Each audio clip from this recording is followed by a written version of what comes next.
నీ మంచం కింద దాచుకున్నాడు జూబ్లీహిల్స్ లో, నీ మనవాడికి మాత్రం వేడి వేడి గురువులు వేసి పెట్టుకుంటావు. మరి ఆ చిన్న పిల్లలు చచ్చిపోయినటువంటి వాళ్ళ తాత వాళ్ళ నాయనలు కూడా ఎదురు చూస్తారు కదా, మరి వాళ్ళ సావులకు ఎవరు బాధ్యత వహించాలి? పోలీసుల నిర్లక్ష్యం. రెండోసారి వచ్చి మీ నాయనని చంపినట్టు మీ అమ్మని కూడా చంపుతా అన్నప్పుడు పోలీసులు కంప్లైంట్ ఎందుకు చర్యలు ఇస్తారా బ్రో? సామాన్యులు అయితే కొడతారు. సీఎం మీద అనుమానాలు ఉన్నాయి, సీఎం రేవంత్ రెడ్డి మీద అనుమానాలు ఉన్నాయి.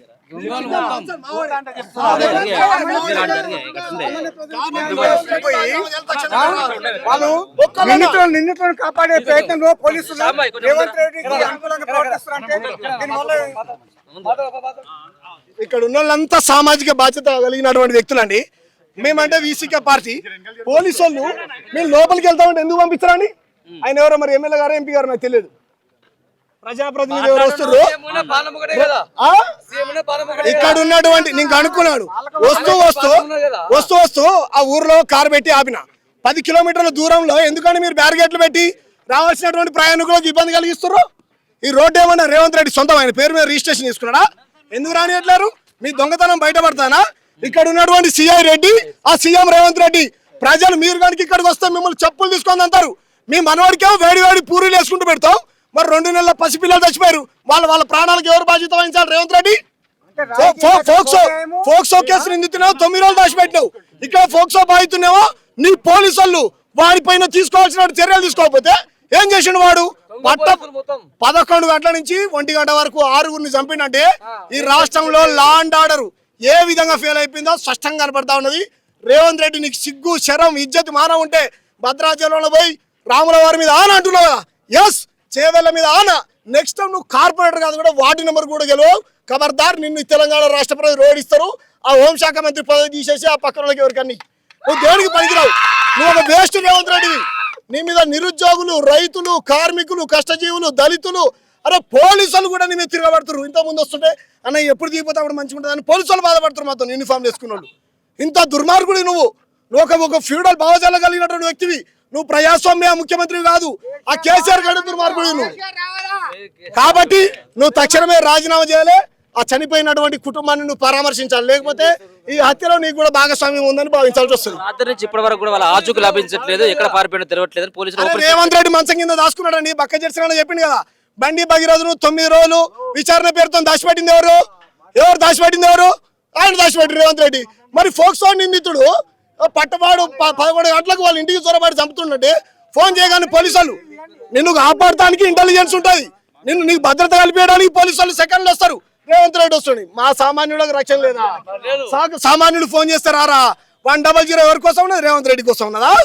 రేవంత్ రెడ్డి కోసం ఉన్నది. మన మాటలు కాదా? నువ్వు రా రేవంత్ రెడ్డి, నువ్వు రా, నువ్వు అడుగు పెడతావు. నీ రాహుల్ గాంధీ వచ్చినా నువ్వు వచ్చినా నీ లాగులు ఇడగొడతారు ఇక్కడ చేవెళ్ళ ప్రజలు. నువ్వు రా. అరే చిన్న పిల్లల్ని చంపిండండి, ఒక కుటుంబాన్ని లేకుండా చేసిండు. ఏం చేసిండు ఏంటంటే ఇక్కడ ఉన్నటువంటి సిఐ మీద కూడా అనేక రకాల అనుమానాలు వ్యక్తం చేస్తున్నారు. ఇక్కడ ఉన్నటువంటి ప్రజలు లంచాలు తీసుకుంటానంట. కాబట్టి చాలా రకాల అనుమానాలు ఉన్నాయి. ఈ సిఐ రెడ్డి మీద, సీఎం రెడ్డి మీద, ఇద్దరి మీద చర్యలు తీసుకోవాలి. లేకపోతే కనుక న్యాయ పోరాటం చేస్తాం ఇదే స్టేషన్ కూడా కూర్చొని. పోక్సో కేసు 16వ తారీఖు, మే 16వ తారీఖు అయిందట. కేవలం నెల 15 రోజుల్లో బయటకు రావడానికి ఏంటి అసలు ఏం కారణం? ఎస్ ఎగ్జాక్ట్లీ అదే చెప్తున్నాం కదండి. ఇప్పుడు వీళ్ళు ఏం సెక్షన్స్ పెట్టారో నాకైతే తెలియదు. పోలీసుల నిర్లక్ష్యం ఉండదని స్పష్టంగా కనపడుతుంది. గతంలో 1 year కిందనే ఏంటి వాళ్ళు బాగా మాట్లాడాలని తప్పేం లేదు.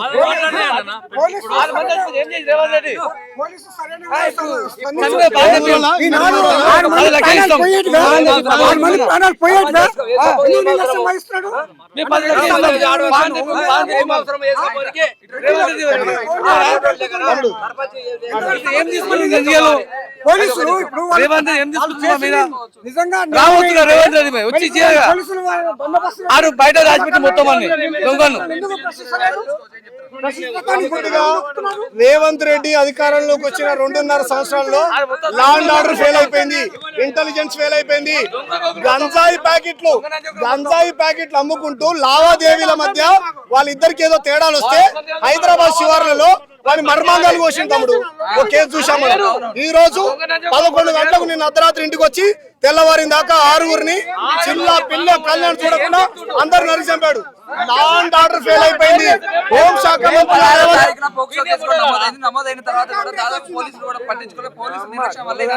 రేవంత్ రెడ్డి నిర్లక్ష్యం, పోలీసుల నిర్లక్ష్యం కాదు. రేవంత్ రెడ్డి హోం శాఖ మంత్రి ఎవరి దగ్గర ఉంది? ఎవరి దగ్గర? మరి రేవంత్ రెడ్డి చెప్పినాడు కదా పోలీసు వాళ్ళు వినేది. పాపం పోలీసు వాళ్ళు ఏదో జీతం కోసం పని చేసుకున్నట్టు కాబట్టి రేవంత్ రెడ్డి నిర్లక్ష్యం వల్లనే ఈ రోజు అమాయకమైనటువంటి 6గురి ప్రాణాలు పోయినాయి. నువ్వు రాజీనామా చెయ్యి, నువ్వు ముఖ్యమంత్రి పదవికి 2.5 పాలనలో పోలీసులు డ్యూటీ చక్కగా చేసినట్టయితే ఈ రోజు 6 ప్రాణాలు పోయేవి కాదని చెప్పి వాళ్ళ బంధువులందరూ కూడా అంటున్నారు. అదే తమ్ముడు, పోలీసు వాళ్ళు ఏమో ఇంత ముందు కాకి బట్టలు వేసుకునేటోళ్ళు, ఇప్పుడు కాంగ్రెస్ బట్టలు వేపించాడు రేవంత్ రెడ్డి. వాళ్ళకు కాంగ్రెస్ బట్టలు వేపించి పని చేపిస్తుండే, వాళ్ళకు బానిసలుగా వాళ్ళ పార్టీ కార్యకర్తలుగా మార్చుకున్నాడు. చాలా సిన్సియర్ గా పనిచేస్తుండే గచ్చిబౌలి సిఐ చాలా సిన్సియర్ గా పనిచేస్తుండే.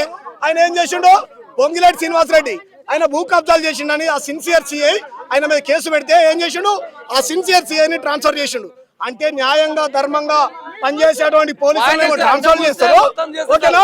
ఆయనకు అనుకూలమైనటువంటి ఆయన కుర్చీని కాపాడుకునేటువంటి సిఐని మాత్రం తీసుకొచ్చి కుర్చీలో కూర్చోబెట్టుకుంటారు. రేవంత్ రెడ్డి రాజీనామా చేయాలి, వాళ్ళ కుటుంబానికి భద్రత కల్పించాలి. నెంబర్ 2 వాళ్ళ కుటుంబాన్ని రేవంత్ రెడ్డి వచ్చి పరామర్శించాలి. ఇంత టెక్నాలజీ ఉంది, ఇంత పోలీసుల దగ్గర ఇంత ఒక్క రోజులో పట్టుకునే కెపాసిటీ ఎందుకు సామాన్యుని భద్రత కల్పించడం టెక్నాలజీ పనిచేయదు తమ్ముడు. సామాన్యులకు భద్రత కల్పించేసిన టెక్నాలజీ పనిచేయదు. రేవంత్ రెడ్డి సీట్ ని కాపాడుకోవడానికి రేవంత్ రెడ్డి కంబం పోతుండా, బంగాజనం పోతుండా, ఆ దేవుడి మీద ఈ దేవుడి మీద ఆయన మనవడికి పూరీలు వేసుకోవడానికి ఆ పూరి వేడిగుందా చల్లగుందా ఆ విషయంలో పనిచేస్తారు పోలీస్ యంత్రాంగం. మా దగ్గర పనిచేస్తారు. మనవడికి పూరీలు పొంగినాయి అని చెప్పి పూరీలు వేస్తున్నటువంటి రేవంత్ రెడ్డి దాదాపు ఇవాళ 2 పిల్లగాలు చిన్న పిల్లగాలు కూడా చనిపోయారు. ఇంతవరకు కూడా ఎలాంటి స్పందన రాష్ట్ర ప్రజలన్నీ గమనిస్తా ఉన్నారు. ఈయన 2.5 సంవత్సరాలు అయింది. ఈయన వచ్చిన తర్వాత రోజుకో మైనర్ బాలిక పైన దాడి, డ్రగ్స్ విపరీతంగా ఎక్కడ పడితే అక్కడ దొరుకుడు, పోలీసు వాళ్ళు చక్కగా పనిచేయకపోవడం, లా అండ్ ఆర్డర్ ఫెయిల్ అయిపోయింది. రాష్ట్రంలో శాంతి భద్రతలు క్షీణించినాయి. ఒక్కరిని కూడా ఉద్యోగాలు లేదు, రైతులు ఆత్మహత్యలు చేసుకుంటారు, అన్ని వర్గాల రోడ్లు ఎక్కిర్రు. కాబట్టి నీకు పాలన చేత కావట్లే. ఆ హోం మంత్రి పదవి 2.5 ఏళ్ళైంది నీ దగ్గర పెట్టుకున్నావు. లేకపోతే నీకు చేత కాకపోతే రాజీనామా చేయాలి. రాజీనామా చేయాలి ముఖ్యమంత్రి రేవంత్ రెడ్డి. అన్న ఇక్కడ 7 రాళ్ళు పెట్టారు ఇక్కడ. అయితే ఇదైతే క్రికెట్ ఆడారని చెప్పి వాళ్ళందరూ అంటారు. టీవీ 9 వాళ్ళు ఏమో 7 రాళ్ళు పెడితే 7గురిని చంపినట్టు సంకేతం అని చెప్పి వాళ్ళందరూ కూడా వీడియోలు కూడా ప్రచారం చేస్తున్నట్టు. దీనిపై మీ స్పందన ఏంటి? అంటే ప్రధాన పత్రికలు అని చెప్పబడేటువంటి పత్రికలు కానీ ఛానల్స్ కానీ, అది ఏబిఎన్ కావచ్చు, లేకపోతే మహా న్యూస్, వంశీ కావచ్చు, వీళ్ళంతా మీలాంటి వాళ్ళు గ్రౌండ్లోకి వెళ్ళి కష్టపడి వాస్తవంగా అక్కడ గ్రౌండ్లో ఏం జరిగిందని వాస్తవాలు తెలుసుకోవాలి, సమాజానికి చెప్తుంటున్నాం. మీ మాత్రం తప్పుడు ఛానల్స్ అంట. వాళ్ళు ఏసీ రూమ్లలో కూర్చొని తప్పుడు వార్తలు ప్రచారం చేసేటువంటి పెద్ద పెద్ద ఛానల్స్, రాజకీయ నాయకులకు అమ్ముడుపోయినటువంటి ఛానల్స్ ఏమో వాళ్ళ నిజమైనటువంటి వాస్తవాలంట. చూడండి అక్కడే మీరు ఇటు చూడండి క్లియర్గా, అక్కడ క్రికెట్ ఆడతారు పిల్లలు, అక్కడ ఇంకోటి ఉన్నది, ఆ నుంచి బౌలింగ్ చేస్తారు. ఇది ఒక రాయి పడితే వికెట్ పడ్డట్టు అర్థం, అంతేనా? వాడేం పెట్టాడు, రాయి ఉంటే మనిషిని చంపినట్టు అర్థం అని ప్రచారం చేస్తుండు. ఎంత మూఢనమ్మకాలను ప్రచారం చేసినట్టు చెప్పు. ఎస్, వాడు ఎవడైతే రాజ్ కుమార్ ఉన్నాడో 6గురిని మూఢనమ్మకాలను ప్రచారం చేయడం ఎట్లా చెప్పండి? కాబట్టి మూఢనమ్మకాలని ఒక రకంగా వీళ్ళు ఇండైరెక్ట్గా అంటే సమాజంలోకి ఎస్టాబ్లిష్ చేస్తూ ఉన్నారు. ఈ దొంగ ఛానల్స్ వాస్తవాలు గ్రౌండ్లోకి వచ్చి తెలుసుకోరు. కాబట్టి మేమేమంటున్నాం అంటే ఇక్కడ ఉన్నటువంటి బ్లడ్ శాంపిల్స్ కూడా వాళ్ళు కలెక్ట్ చేయలే. అక్కడ చూడండి మీరు, ఆ రక్తం ఇక్కడికే తీసుకొచ్చి ఆ పిల్లని చంపాడంట అర్ధరాత్రి కార్లో తీసుకొచ్చడం. మరి ఎట్లా తీసుకొచ్చి బ్లడ్ శాంపిల్స్ కలెక్ట్ చేయలేదు. మీరు ఇక్కడ ఉన్నటువంటి వాస్తవ విషయాలు గ్రౌండ్లోకి వచ్చి తెలుసుకోకుండా తప్పుడు వార్తలను ప్రచారం చేస్తున్నటువంటి చానకులు, మేము ప్రధాన పత్రికలు ప్రధాన ఛానల్స్ అని ఎలా ప్రచారం చేసుకుంటారు? ఇవన్నీ దొంగ ఛానల్స్.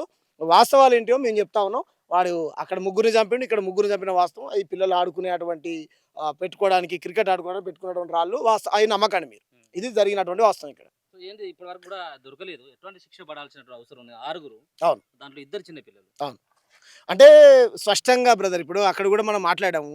చాలా ప్రజా సంఘాలు అక్కడ కనిపిస్తున్నటువంటి నాయకులు, మాలాంటి ఉద్యమకారులం, అంబేద్కర్, ఎస్సీ, ఎస్టీ, బీసీ సంఘాలు అన్ని పోలీస్ స్టేషన్ దగ్గరికి వెళ్తే లోపలికి రానియట్లే. నేను ఇంతకుముందే మీరే న్యూస్ చూపిస్తూ చూసా, ఎస్ఐ గారిన ఎవరినో సస్పెండ్ చేశారనుకుంటా. ముఖ్యమంత్రి కదా రాజీనామా చేయాలి. అక్కడ ఉన్నటువంటి సిఐ రెడ్డి, ఆయన పేరు రెడ్డి కదా రాజీనామా చేయాలి. ఈ రాష్ట్రంలో ఉన్నటువంటి మంత్రులు, మీ ఇంట్లో ఇటువంటి ఇది జరిగితే మీరు రాకుండా ఉంటారా? ఆయన ఏమో, నేను అక్కడ కూడా చెప్పిన, ఆయన మనవడికి పూరీలు వేడి పూరీలు ఇచ్చుకుంటున్నాడు. మళ్ళీ 1-1-7 మళ్ళీ నేనే వస్తా రాముడి మీద భద్రాచలం రాముడి మీద ఆన అంటుండు. నేను చెప్తున్నా ఈ చేవెళ్ళ మీద ఆన, నువ్వు వస్తే నిన్ను చెప్పు తీసుకొని కొడతారు రేవంత్ రెడ్డి ఈ గ్రామ ప్రజలు. తెలుసా ఎంత దుర్మార్గం నీ పాలనలో. ఇంటెలిజెన్స్ ఫెయిల్ అయిపోయింది, లా అండ్ ఆర్డర్ ఫెయిల్ అయిపోయింది. రోజుకొక హత్య, ఎవడు పడితే వాడు గంజా ఎక్కడ అమ్ముతుండో తెలియదు, ఎక్కడ ఎవడు ఏ మానభంగాలు చేస్తుండో తెలియదు. నిన్నే చూసిన నేను ఒక న్యూస్, గంజాయి అమ్ముకునేటువంటి విషయాలలో లావాదేవీలు వస్తే వాని మర్మాంగాలు కోసిండండి హైదరాబాద్ శివార్లలో. నేను న్యూస్ చూసా. ఏంది నీ ఇంటెలిజెన్స్, నీ పోలీస్ యంత్రాంగం ఎడ పని చేస్తుంది? నిన్ను కాపాడుకోవడం కోసమా పోలీస్ యంత్రాంగం ఉన్నది? పోలీసు వాళ్ళకు ఊకుసప్పుడు కాంగ్రెస్ కార్యకర్తలు బట్టలయ్యి నువ్వు రాజీనామా చేయాలి. హోంమంత్రి పదవి నీ దగ్గర పెట్టుకున్నావు, విద్యాశాఖ మంత్రి నీ దగ్గర పెట్టుకున్నావు, విద్యా దోపిడీ జరుగుతూ ఉంది, ఇంటెలిజెన్స్ ఫెయిల్ అయిపోయింది, క్రైమ్ రేట్ పెరిగిపోయింది, మున్సిపల్ శాఖ కూడా నీ దగ్గర పెట్టుకున్నావు. కాబట్టి నువ్వు ఆస్తులు కూడా పెట్టుకోవడం కోసం కోండాలరెడ్డి, తిరుపతి రెడ్డి, ఈ రేవంత్ రెడ్డి ముగ్గురు ఈ రాష్ట్రాన్ని లూట్ చేస్తూ ఉన్నారు. సామాన్య ప్రజలకు వీళ్ళ పాలనలో రక్షణ లేకుండా పోయింది. మీరు తక్షణమే రాజీనామా చేయాలి. ఈ సావులకు మీ ప్రభుత్వం బాధ్యత వహించాలి.